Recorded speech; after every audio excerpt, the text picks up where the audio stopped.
္ဂလာပါဆန်ကေစီရတာဝါသနာပါတဲ့ဘိုင်ကညီကိုတွေအားလုံးဖြစ်ပေါ်တဲ့ထောင်ခါစူပါဘိုက်တွေရဲ့ဗီဒီယိုကိုကြည့်တဲ့အခါတခုခုကိုသတိထားမိကြမှာပါရိုက်ကွင်းတွေကမောင်းနေသူကဒီပါကိုလည်းလုံးဝမချော့ဘူးဒီဘက်လက်ကကဲ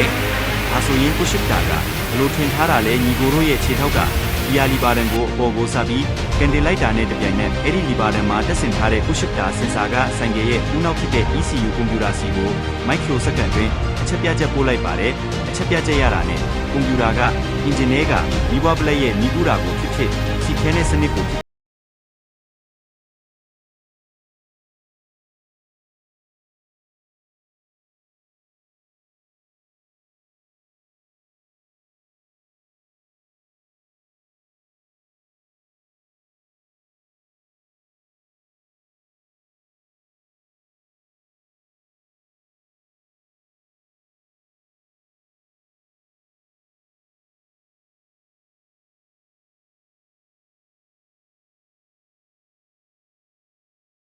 ဆရာတို့ရဲ့ auto clip ပါစနစ်ပါတွဲပါလာတတ်ပါလေရာကီယာချတဲ့အခါကျရင်ကွန်